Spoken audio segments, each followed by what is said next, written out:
Hello, everyone. The first day back at school can be nerve-wracking. For schools, educators, parents, and students, this year is proving to be especially scary. Not even a month ago, not even a month into the school year, we have been inundated with misguided assumptions around issues like critical race theory, equity plans, the Delta variant, mask mandates, on top of a litany of other issues. So as many students are returning to in-person learning after staying home for much of the 20 to 21 school year, parents and teachers alike are hoping that school will be different, that maybe there'll be smaller class sizes, maybe there will be more communication with families, personalized attention, even as the number of coronavirus infections in Arizona increases as with each passing day. So today, with the help of a panel of experts, i.e. parents, alumni of the Parent Educator Academy, we're going to try to provide some clarity and solidarity as apprehensive families all across the state begin yet another uncertain year.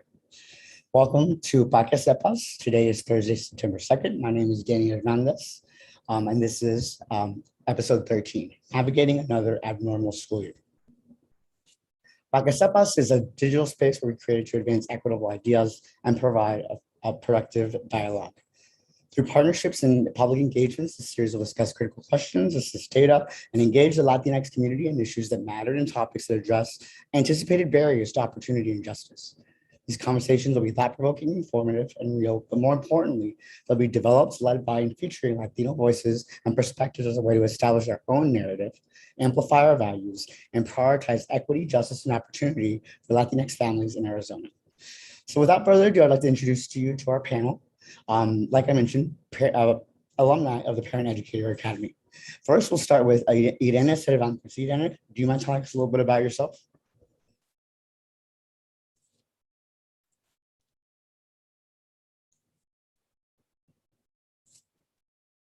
Irene?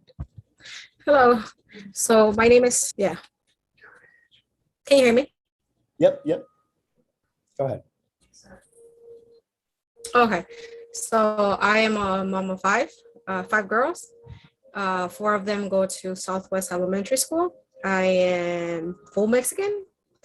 I am from Puebla, and I am a stay-at-home mom. Thanks so much, Irene. Gloria, let's skip over to you. Would you mind introducing yourself?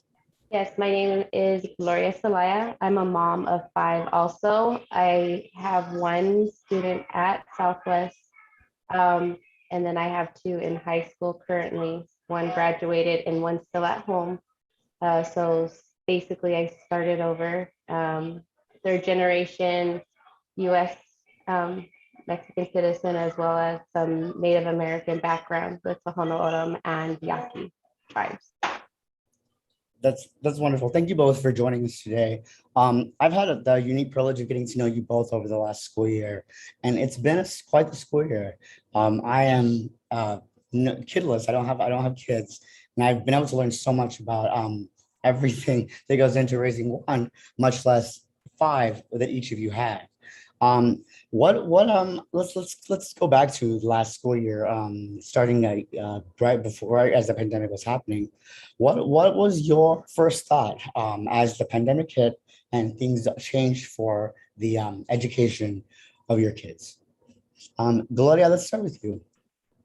At the time when the pandemic hit, my daughter was a senior in high school. I had two eighth graders, and my kindergartner was on the verge of going to be into preschool the following semester. It hit us like a train wreck. My kids were not used to being online, let alone being home. We're a very outgoing family. We baseball, traveling. It basically just stopped us all from doing everything. And it put all three of my kids into somewhat of a depression. So we were dealing with a lot of depression and a lot of trying to get back on the ball to get schooling done. And it was really, really trying to rebound. It took literally a year and a half for my kids to rebound back to where they are now. Now, my two now sophomores are back to where they should be, AB students. My kindergartner is now thriving, and my my daughter, who's been out for almost a year already, she is actually doing her own business, body contouring. So That's we made incredible. strides. We made No, strides. that's incredible. And it's um just to hear, that was able to happen for your family. I love hearing that, and I want to dig in more into how that happened and what magic recipe you had for that. But Um, let's Irene, do you mind talking a little bit about your family and who they are?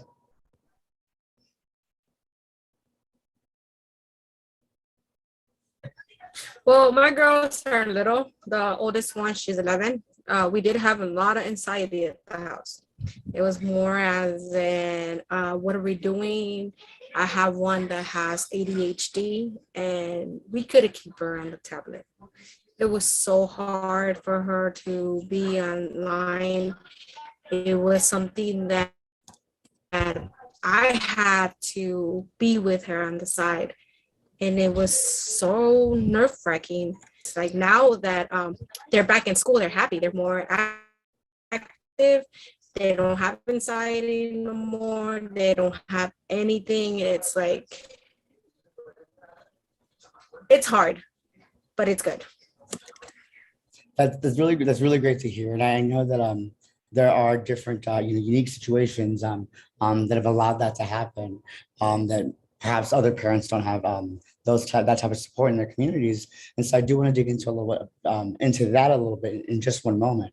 But we have one additional parent who's joining us, Nancy Montalongo. Nancy is also an alumni of the first cohort of the Parent Educator Academy.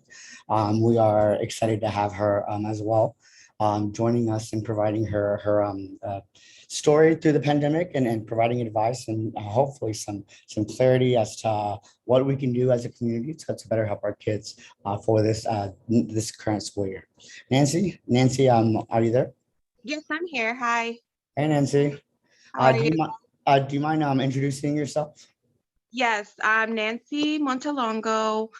Sorry, I'll show my video camera at 1:30. I'm still at work. I'm almost done. No worries. No Uh, worries. yeah, Nancy Montalongo. But I have 5 girls who attend Southwest Elementary School. I'm not five, four girls. I have 5 girls, but the little one is still at home. But she'll be joining school next year, so I'll have all 5 pretty soon. But yeah. Wait, what else did you want me to share? Um, Sorry. so that's great. This says I don't think I realized that each of you have 5 kids. Oh, That is very kind of random, but also like really awesome. I'm the oldest of 9, and so big families are. That's just what I know, and I don't get it still, nor can I provide any advice on how to be a better parent. But I look to you all for the ones who are the experts, the ones who we should be looking to understand how to maintain our sanity and how to move forward in a resilient way, because that is part of your stories as well. To kind of just frame a little bit about this earlier beginning part of this conversation, can we'll start with Nancy. We'll go ahead and start with you. uh-huh. Where were you raised? What was your education like? And we'll start there. What was your education like growing up? So I was raised, um, I was born in California. So I went to school, elementary school, all in California. Um, it was really different. Um, my mom did not know why, but I was put into ESL class. So I was in ESL class, English second language. Um, Majority of my elementary school years, when I felt like I didn't need it. Um, because my dad was from Mexico, Países de Mexico. My mom is not. My mom was born and raised in Cali, but she speaks Spanish though. She speaks very fluent. She speaks very perfect. A lot of people think she's from Mexico, but she's not. But she I was raised speaking Spanish, but I knew English as well. But like I said, the majority of my elementary, I was always in ESL. Um, My parents, I think because of their education, they never finished school. My dad never finished school. Both of them, they never graduated high school. It was really hard for them to help me, which is where I think I started to fail. I think I did pretty good my for elementary years in school, but then when I got to junior high and high school, I did really bad. Um, I did really bad.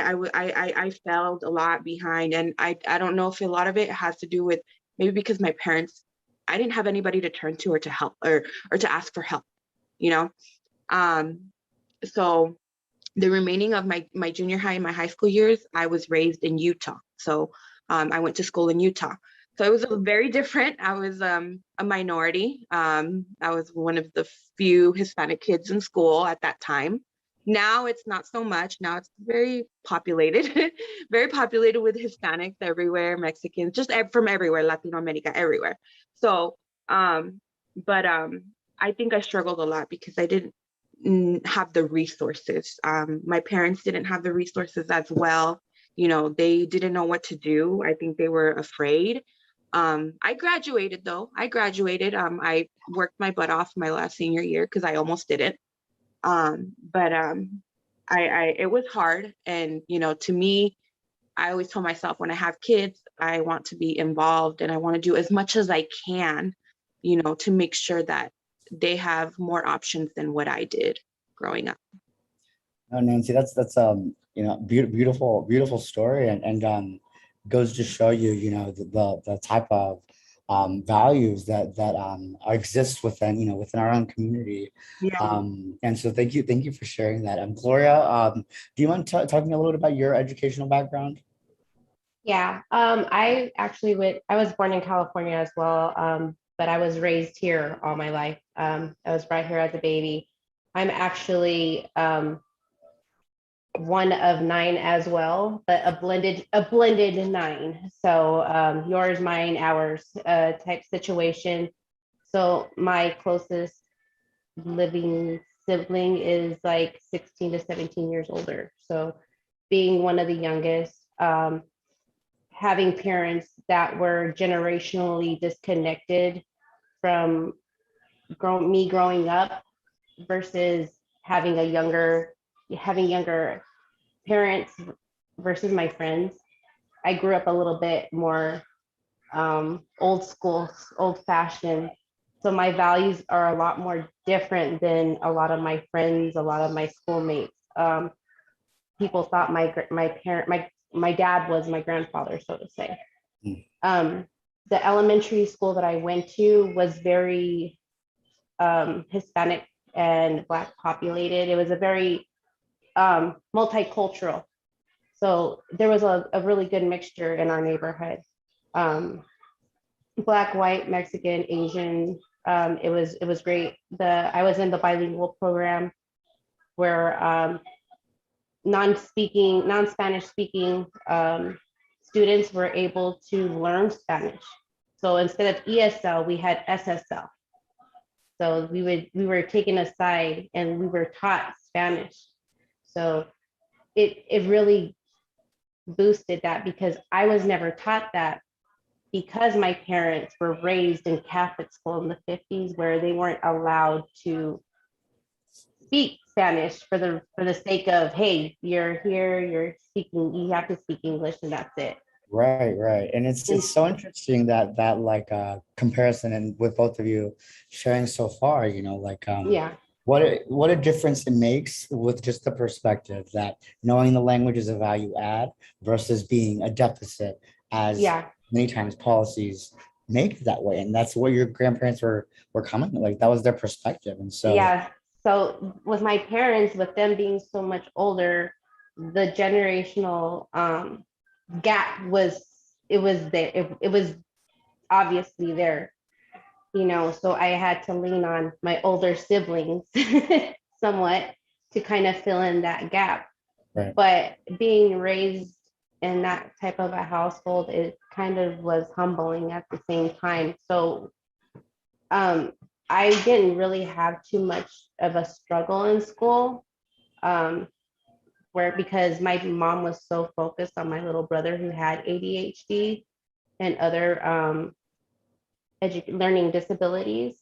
So I basically was on my own for the most part. And I did have my struggles, but I knew that if I didn't push myself, I wasn't going to succeed.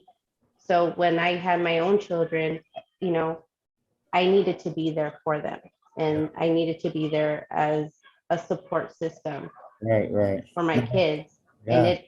And then when I had my younger two, it was like starting over again, and I had this big old huge gap again, and I didn't know what to do. And when the pandemic hit, it was like, how am I going to teach my kids stuff preschool online? Like preschool online That's doom. is Like I still it's struggle, you know, it's like mind blowing. right. You spend 10 minutes with your kid trying to quiet him down so they can focus on the teacher on the tablet. And you know, it's kind of hard to get a 4-year-old to listen, but now he's thriving in kindergarten and he loves it. And when first day of school, he was like, I don't want to be in kindergarten. So I get it. I relate in other ways to those feelings for sure. No, thank you so much for sharing that. Irene, do you mind talking a little bit about your background and when it comes to the value of education?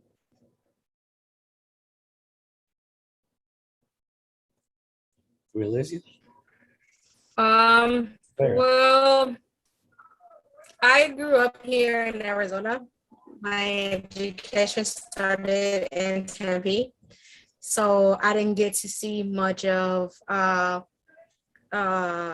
American. I did have ELL class because I'm full Mexican and I came from Mexico, and it was like more than that.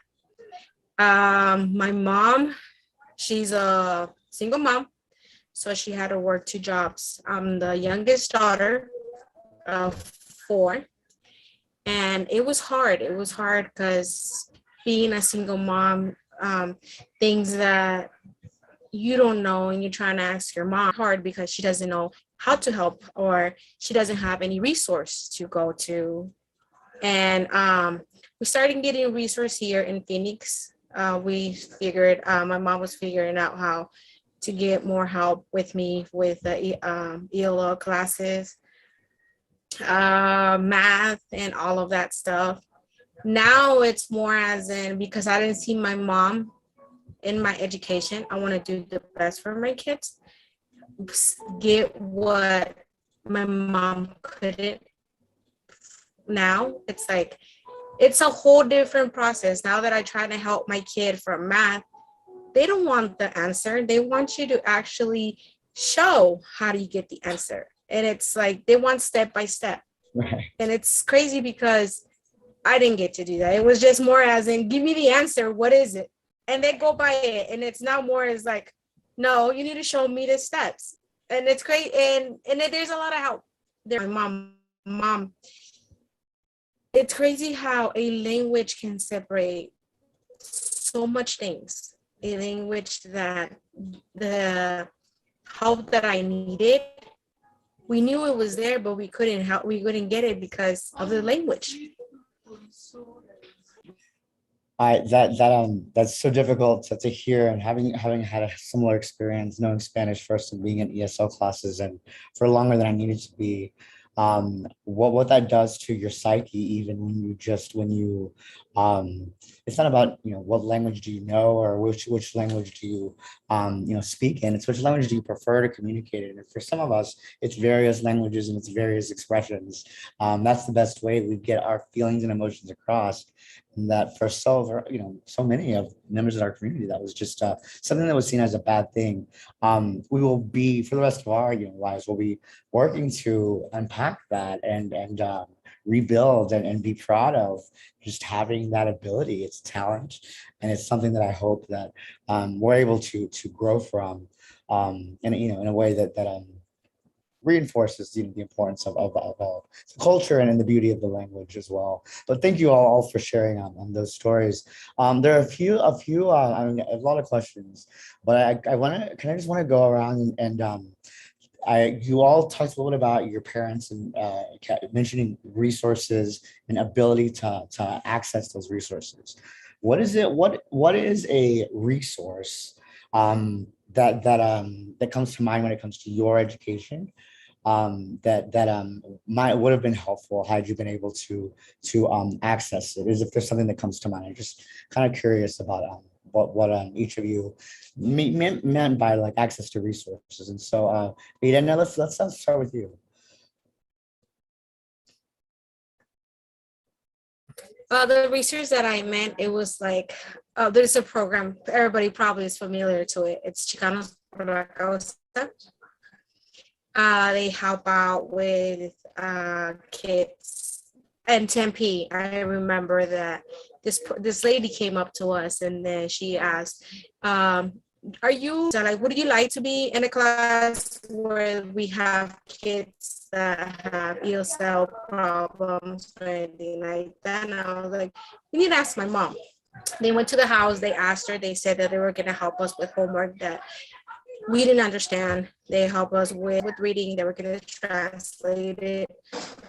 And that was a program that it helped us a lot. That was one of the resources that helped us. And they actually did it every day after school. We had to go in a classroom, and they were actually needed those resources. Gloria, what about what is a resource that comes to mind for you? For me, it was Indian Ed. When growing up, being a registered Native American, they helped us with books. They helped us with school supplies, paying whatever book fees that we had for, in high school and whatnot. They still do till this day. Just those type of kind of resources that are not so publicized, and they need to be, because for parents who are Native American or Hispanic who need Chicanos por la Causa or those type of resources, those need to be available, and those need to be a little bit more publicized, so that way that they are out there, not kind of like thrown to the side being like hush hush, I know some people type stuff, because there's people out there who need those, and it would help, somebody's wallet, so to say, where the money can be used to a light bill versus, some educational stuff that they do need, that their kids need. And those sources can help those people in that way. No, for sure. Well, thank you, Nancy. And your upbringing, what's a resource that comes to mind for you? I would probably say, I mean, the internet. I mean, we didn't really have it back. I mean, it was available. Like, I was towards like the end of my like my elementary school years, but we didn't have those resources back then. We didn't have these type of classes. It wasn't until I think it was my senior year, like high school, that my mom started venturing out and looking at all these, different types of programs that she could put us in to help us become, just help us become better people, and help us with education, and just help us with stuff, with everything. It wasn't until like I was a senior year that she put me in a program. Me and my siblings, we went to this program that was being offered, just helping the community out. It was just helping the community out. It was, we would go to different schools. We would hang out at the university, do projects with just a bunch of kids that were my age and younger. And, we learned a whole bunch of stuff, like how to care for each other, how to just be there for each other, just how to be people. And, it was a whole summer-long program. And at the end of the program, we ended up getting incentive for it, and that really helped my mom out, especially going back to school. We ended up getting a huge amount of, each child got a gift card for Walmart, and that really helped us. It helped us. We went back to school, we were able to get everything. I remember my senior year, I was able to get everything I wanted, clothes, back to school stuff, just to give me that push. And I will say, because I was I was a lonely kid. Um, and it wasn't until my senior year that I kind of just flourished, and I grew up, and I think that I had a lot to do with it too, that I had been in that program and I had met so many different people from all over the state that like, it was just, I just wish we had that stuff back when I was in elementary school. I think that would have helped my parents, and it would have motivated them more to keep putting us in that kind of stuff. Right, right. And that's really interesting to hear all of you mention these very different resources, some of them utilities that are some of them directly related to the school that you were enrolled in. I think all of them not though, and it's this idea that just the school can provide everything is not legitimate. And we, all these other things that come up in pursuit of those aspirations are equally important and maybe even absolutely necessary to your success. And even just, what were you going to die without that Walmart gift card? No, but you flourished. Yeah, I That's did. amazing. Yeah, no, that illustrates it really, really wonderfully. And so going now and thinking about your kids and the resources that they have or don't have, do each of you mind commenting a little bit about that? Maybe making that connection to what should exist even now, your wish list, and what we're needing to make sure that your kids are as successful as they have the potential to be. Idana, can we start with you?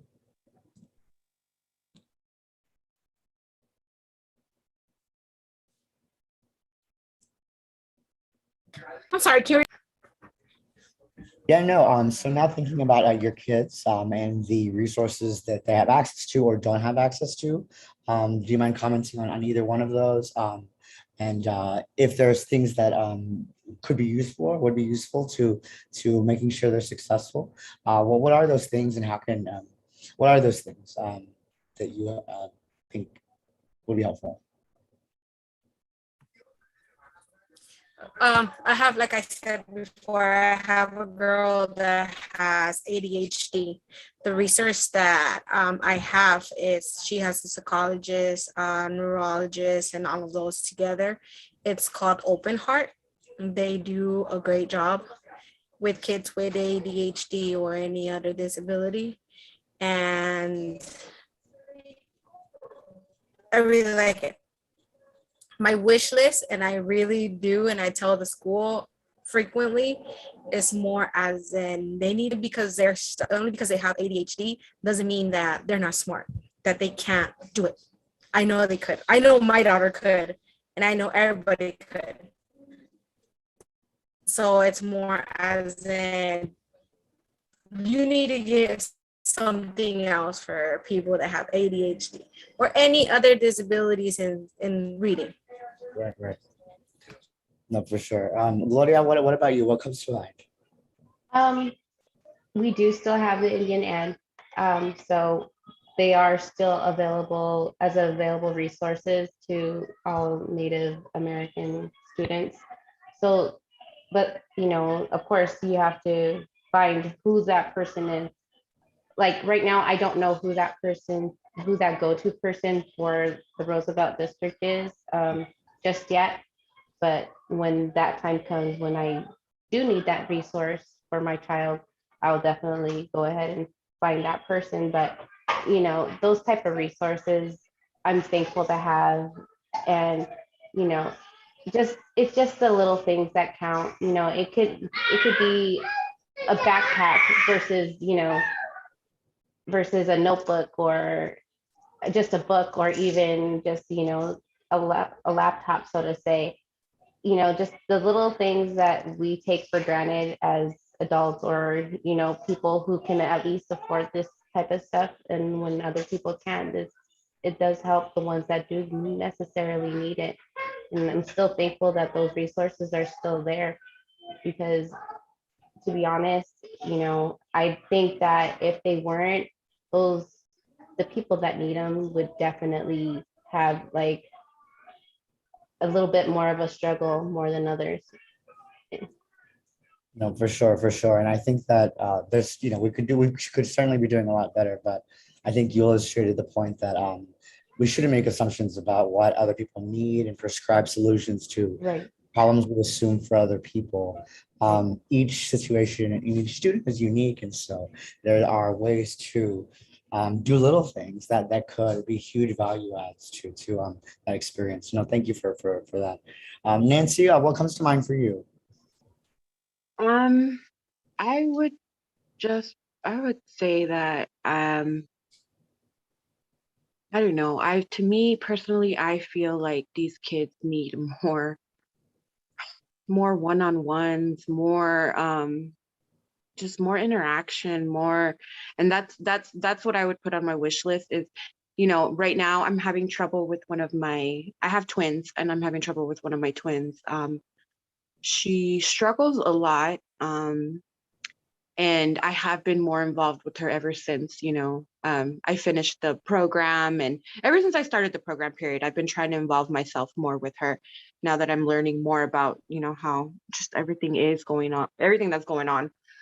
So I just feel like she's in second grade and I just feel like I failed her. Her teachers failed her, kindergarten and first grade. Like they just, I don't know. And so far this year, the second grade teacher that she has is absolutely amazing. She has been communicating with me every single day, giving me papers and resources and tools on how I can manage her. We have to test her. I have to get her tested like weekly. So she has provided me those tools so that not only she does it at school, but I get to do it at home too, which is important to me because none of the other teachers did that for me. They were like, oh, well, just do this with her, just do that with her. No, this teacher is actually giving, like, she's like, here is this document, here, use this for this, use this for that. Use this for her sight words or her math or whatever, this is going to help her and you keep track of it. So I like the fact that I can keep track of it as well. So Right. it's not just, it's not just the teacher who's keeping track of it, but also me as well. And I feel like up until the pandemic, I didn't have any of that. I wasn't getting any of that. I wasn't getting no information. This whole reaching out to the teachers through the phone, the apps, that stuff really works. And I like it. Like, I really do like it because if I have an issue, I just grab my phone and I'll be like, hey, and I'll message the teacher right away. So I think those are great tools, especially for communication with teacher, because I believe that's the number one thing is that we should be having communication with them all the time regarding our children's education and how they're doing. Here. Couldn't have said any of that better. I think that, hearing some of these stories, and especially where we as just people who care about the education of this next generation, where we have failed them, that's a responsibility that all of us should have on our backs, and we should be looking for solutions together, just as you as the parent and the teacher are working together to ensure that your student is having growth. As community members, there are other ways we can also be advocates and ways that can also be helpful to what a child is able to achieve by going to a public school in the state. I want to ask really quick, just kind of framing about what family engagement is. You all kind of had this story about your own upbringing and your one of the reasons that you're like engaged in your child's education is what you mentioned, maybe one of your parents not being as a kid. What does it mean to be an involved parent? Does it mean showing up to all the meetings that schools hold? Does it mean volunteering? Does it mean what if I have 3 jobs? Like what is it? What is an engaged parent what is your perspective that an engaged parent is? Gloria, can we start with you? To me, as an engaged parent, like I'm in 100% in my kids' lives. Um, I was a single parent for geez, a good 10, 11 years before my husband came into my life and decided that he wanted to take on 3 kids and then add 2 more. But um, being a single parent with twins and a daughter and doing it by myself, it was extremely hard, extremely frustrating, but I was the only one who was going to be, I was at every parent teacher conference, every IEP meeting, physically, not on the phone, not, causing a ruckus, um, not trying to make things harder for my child, but trying to make things easier for them so that way they could flourish, move Right. forward, progress, um, fighting for my kid, whether it be their mental health, their physical health, their emotional health. Last year, one of my twins had a nervous mental breakdown. And I literally thought I was going to bury a child last year. And it was scary. This year, he's an A and B student. And he chose life over everything else. And for me, that's a win. That's me being engaged in my child's life because nobody else is going to do that for him except for me and my husband, who is not his father. But he's there 100%. And if we're not there for our kids like that, then we somehow fail in that process as a parent. We want them to succeed. We want them to be better than what we were raised. And that's how we're that stepping stone. Right. And I'm sure that that's the way my parents wanted us to be. We were their stepping stone, and so to break those former cycles and create new ones, just to break the old ones, that's what I'm all about with my kids and my engagement. So if it means me supporting whatever they want, then I'm going to be there 100% backing them up. For sure, for sure. No, that is those are very powerful words, and we should all find somebody who can affirm us in the way that you affirm every single one of your kids' endeavors. So thank you, Nancy. What about you? Sorry, what was the question again? I totally lost. Family engagement, parent involvement. What does that mean? And if you had Okay, yeah, I what does get it mean for you, and how would you describe it to somebody else who might be in a different situation, but basically just wanting to know what are ways that parents, regardless of their time or situation, whatever, can be involved and engaged in their kids' education. Okay. I want to take off my camera. Okay, here we go. Hey there. I'm here. I'm done. So to me, being an engaged parent is being there for your child emotionally, especially emotionally. Just education-wise, mentally, physically, like being there for them, accepting what they want to do, accepting what they want to be. It's very important to them. Sometimes we don't realize that, they're like, mom, I want to be an artist. Every day they're switching, what they want to be, what they want to do when they grow up. And, I just remember, I had several adults in my life. I was like that the same way as a child. And I remember several adults telling me, you can't do that. You're not going to be able to do that, and you don't understand as a child how that hurts and how that affects you. So I've always told myself, like, I'm not going to be like that with my children, that whatever they want to be, I'm going to be there to support them, no matter what they choose to do in life, whether they want to go to school or they don't want to go to school. But of course, I'm always going to push, and try to lead them and guide them the right way. And I feel like I am, because these last couple of weeks, some of my kids have been in quarantine. They haven't got COVID, but other students in their class have gotten COVID. Well, these last 2 weeks were horrible because all they did was cry because they wanted to go back to school.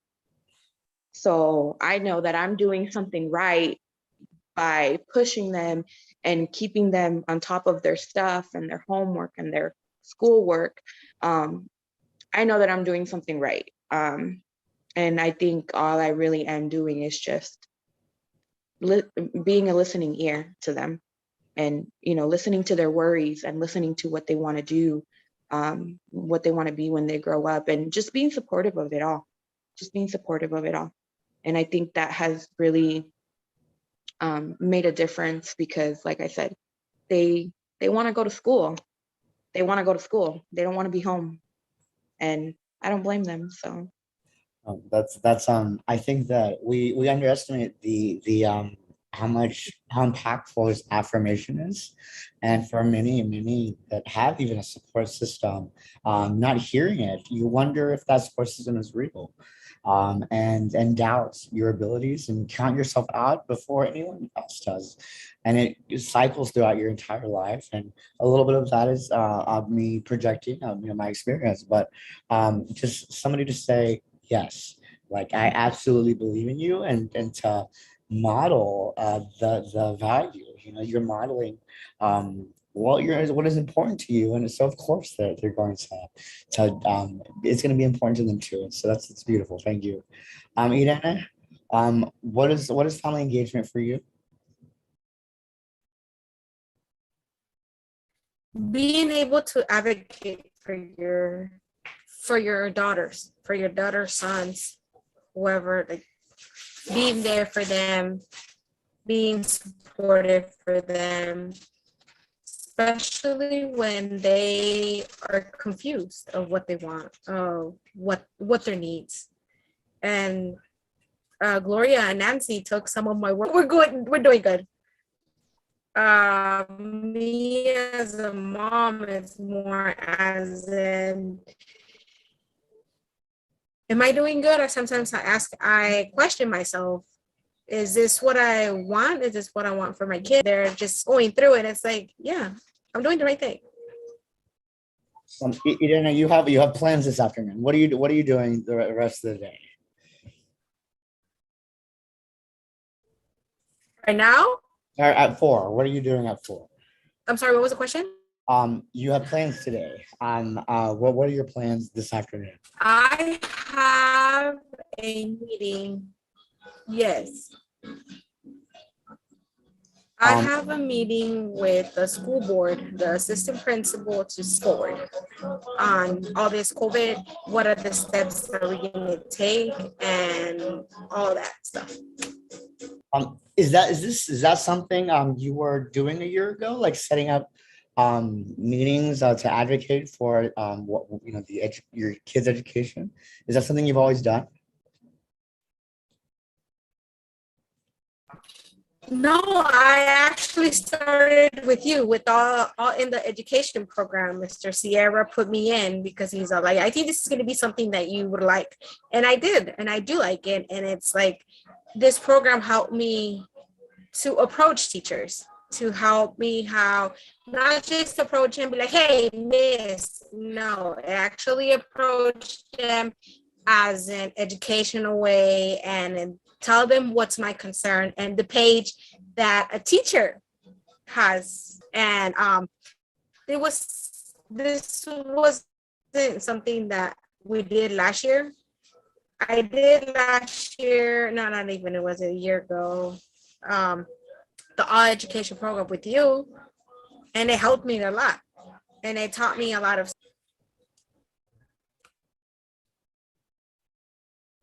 No, so that's a great segue to talk about the Parent Educator Academy. That's how I know all of you. You all participated in last school year, and All in Education is getting ready to scale up and relaunch the program for triple the schools we did last year, and for hopefully triple the amount of families we'll be able to serve. Our goal is to get 100 families in the program this fall. And we have had a lot of interest. What is it? If you don't mind talking a little bit, why did you join in the first place? I know Irene was encouraged by Mr. Sierra. And what was a big lesson or a takeaway that stands out to you the most from the program? Nancy, can we start with you? Well, I joined because I think maybe because of my child, maybe I don't know. I was referred to by one of my twins' kids, and my twin, that's the one that she's always having trouble. And I was referred by her teacher last year, and also by somebody in the office, in the front office. I'm not sure. I don't remember who. But I was interested because, like I said, up until the pandemic, I thought I had been involved with my children's education. I thought, but it wasn't until we started doing this, they started doing school from home, that I was sitting there listening to everything, that I was like, oh, wow, I really don't know anything. I don't know what's going on, like, I don't know who, I think Gloria had said something earlier about how, everything is done differently. Math is done differently, especially math. That has changed completely from when I went to school. So, I wanted to learn. I thought it was interesting. I thought it was, okay.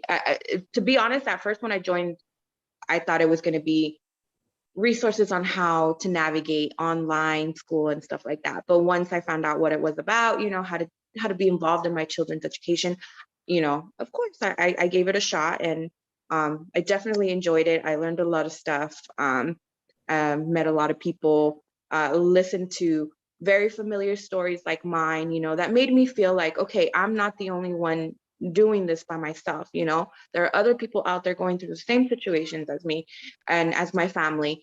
And, if they can do it and they can push forward, then, so can we.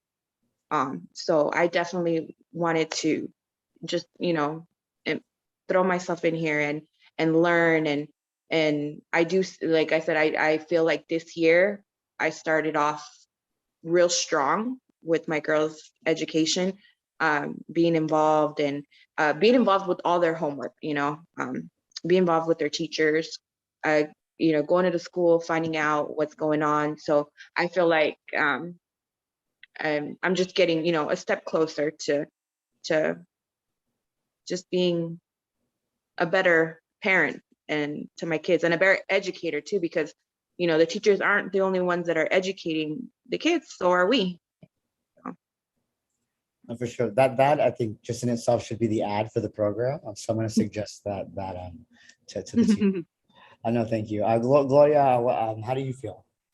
When I was just like Nancy, I was like, okay, we're gonna start. This is a good, resource to find out how we're supposed to survive the pandemic together without driving each other crazy, without it was just trying to find an easier way to cope,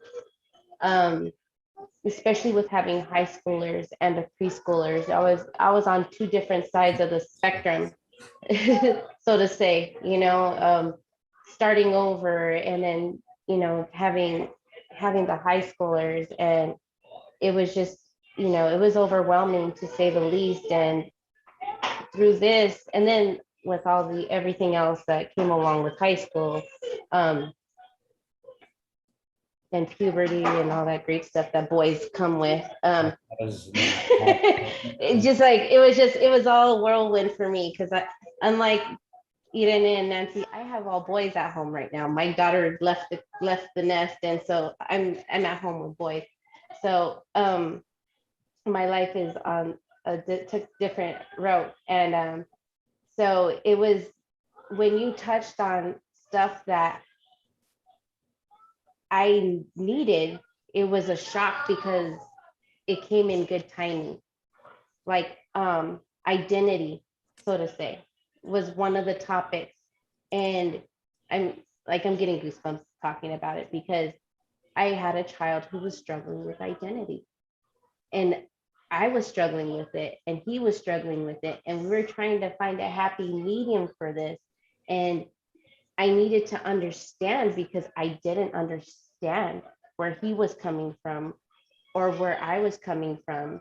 And so to have that as as a focal point with our kids, because this is what our kids are going through now, it helped me open my mind and not be so bullheaded or, closed-minded.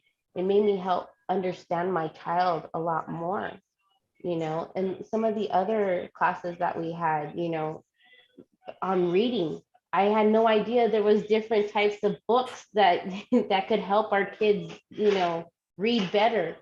I was just thrown a book, here you go, read this, and if it works, sure, if it doesn't, we'll move on. It wasn't, I can't even remember what the terms of the books were, but there was just different types of reading books that, got our kindergartners to learn better. And it's like, me teaching my kindergartner how to read and how to, focus on this stuff for him, it makes life a little bit easier because now he can understand it.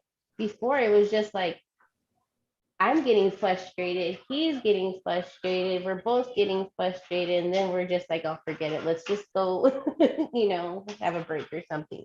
But this made it a lot easier for both of us, for all of us. That's huge. Like to teach somebody else how to read is just, I mean, that I wouldn't know where to start either, and No, things that and so talking to you all, I learned so much about what all it takes, and reconsidered whether I want to be a parent or not. Just kidding, mostly. But there is a lot and tools that allow you to be able to implement and you yourself own it. And I think that's through the different types of classes and different types of discussions, I was able to take away a lot from the program too, learning from all of you. And it's incredible to just hear and to see the successes that you've had and just even your own identity, things that we all, who are we? That's a question that we at one point have asked, and the words we choose though to define that are completely like up to us, and we should be allowed to have the space to be able to own those words when we're ready to. And that's that you are doing that with your kids is just a really awesome to hear. And I'm just so proud of all of you. And it's an honor to just continue to get to talk to you all and hear about how we can continue to help your families, so that that foundation that you're building little by little continues, and we don't lose sight of all the struggle and all the sacrifices that those before us, our parents, etc., have put in building the foundation that we stand on. And so thank you all for sharing those stories, and for everything that you've been able to share today. We're wrapping up, and so I just want to give all of you an opportunity, if there's anything you'd like to add, final words, advice you give other parents, maybe school, if you have a message for a school board member, or whatever the case might be. This is an opportunity for just your final remarks, and then we will wrap up with just some fun questions. And so, Irena, can we start with you? Final thoughts.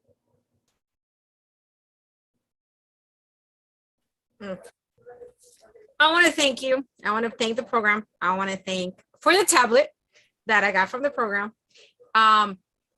It helped me out a lot, not as just how to approach a teacher, but as well as how with kids with ADHD, that my daughter just started with her treatment last year as well.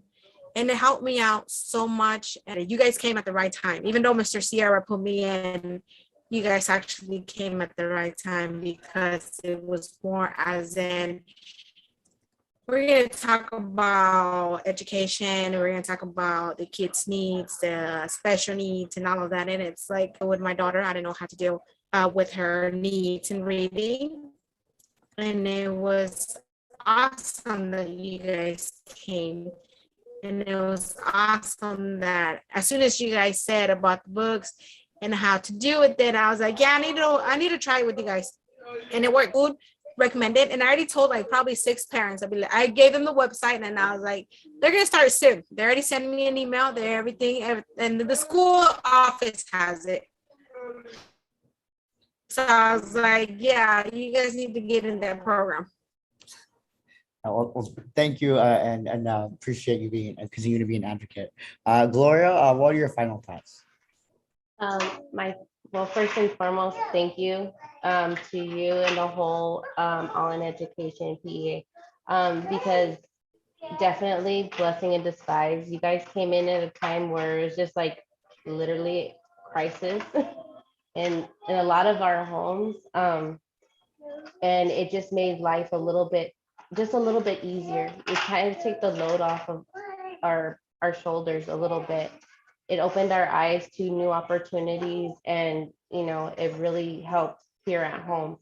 And it's just a good program to just be able to be open-minded, open your eyes. The resources are there. You don't have to necessarily be lost because the resources are there. You just have to go and look for it and be persistent about it. And they are available to you. They're free of charge. They're not going to be like, they're not going to be selective. They're there for you. That's what the community is there for. That's what, these resources are out there for. They're there to help the community in any way, shape, or form. And Southwest Elementary School is one of those resources that has them all. My kudos goes to the principal for having those resources available to every student. I know Mr. Sierra. He's a very great person, and also an awesome principal. He really is, and he dedicates those lives to those kids. He really does, and I don't want to have my child anywhere else in Roosevelt School District right now. That's the school I want my son to go to and flourish. And right now he's doing great. That's quite the endorsement, and I keep hearing that about Southwest, and it matters. It matters who's in charge. It matters, that the culture Definitely creates, and it matters that how they make you feel, and if they're meeting you where you are. Each family individually. So no, thank you. Nancy. Okay. Well, I'd like to start off too by saying thank you guys for giving me the opportunity to join, even though I almost didn't. I had to kind of push myself too. I was like, do I really want to do it? I don't know what it's about, but you know what the heck, let's give it a try. So, I'm very glad that I did it. I'm very, very glad that I did it. I'm grateful. I agree with Gloria. Southwest is probably one of the best schools. I don't want to change my kids out of that school. I have had nothing but positive experience since I put my oldest, and she's been there since kindergarten, and she's in 4th grade now. So she loves it, and she's probably one of my main kids that just absolutely loves school. No matter how sick she is, no matter how bad she feels, she wants to go to school. And I think it's because of the atmosphere that is at Southwest. The principal, he's awesome. He's amazing. I love Mr. Sierra. He's always just so friendly and always just so nice and always involved with the kids. I've never seen a principal more involved like him, where he just literally, my kids come home from school and they're like, Mom, Mr. Sierra came into our classroom today and he talked to us today, and you don't really hear that kind of stuff. And, so I totally agree with Gloria. Southwest is probably one of the best schools in Roosevelt School District. I totally agree. I've never had any of my other kids go to the other schools, so I don't know, but Southwest I'm so happy with it that I don't see myself, like me and my husband, we talk about it. We don't see us moving our kids from there at all. And, and my 3-year-old, she's about to be 4. Next year, she'll be able to go to kindergarten. So she's going to go there too. So she's excited. All the teachers already know who she is, and she doesn't even go to school there. So, that's how involved the school is. But my advice to a parent would be to don't give up on your children's education. Don't give up at all. I know it's going to get hard. And I know for me, I'm barely starting, I just have elementary school kids. I don't have junior high or high school. So I know that I'm going to be pushed to my limits as well when it comes to helping them, but I'm ready for it. I know I'm not alone. Involve yourself with the school, not just with the school, but involve yourself with other parents as well. I realized that involving myself with other parents has really brought me out. And I get input and advice from other parents, and I'm always open for advice. Just don't give up and keep pushing. And like Gloria said, the resources are there. You just have to look. You just have to look and dig and don't give up. So, yeah.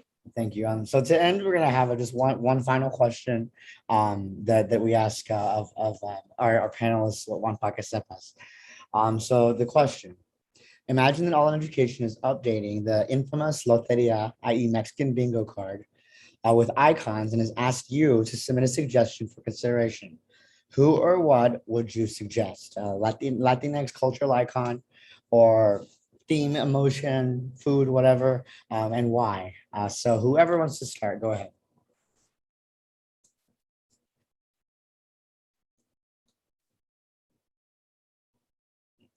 Over the course of the year, I've had like 50 different answers and they're all tied for number one. So I Dia de understand. los Muertos. I would probably say Dia de los Muertos, because I know that Southwest usually does, the thing, and it's always so pretty. So. No, for sure. It's not something that I grew up with, despite having a very very Mexican upbringing. But a tradition I love and would love to see more of. So that's a great one. And then Coco, of course. I'll get. Thank you, Nancy. No, if Coco is not the original, it's the Book of Life. I don't know if you've ever seen the Book of Life, but that one is my favorite. I love Coco, don't get me wrong, but the Book of Life, I love that movie. No, see, I get just as much from these conversations as everybody else. So thank you for teaching me, Nancy. Appreciate it. Gloria, We don't actually celebrate it in the United States, but it's El Día de los Niños. April 30th. Yeah. That's a really good one. I actually did not know what that was until last year. All in Education did a little social media post about it. We all had our school pictures up there, which was fun and our way of recognizing the holiday. But no, that's another good one. Yeah. Thank you. All right, Gloria. Okay, because this one's really hard for me because It does make up how the rest of your life will go. So this so I was split between the mariachi and the baile folclórico. Those are good. And the only reason why is because I was raised in a very traditional Mexican family. So the mariachi music is what I grew up with, but the baile folclórico is what I did for 12 years.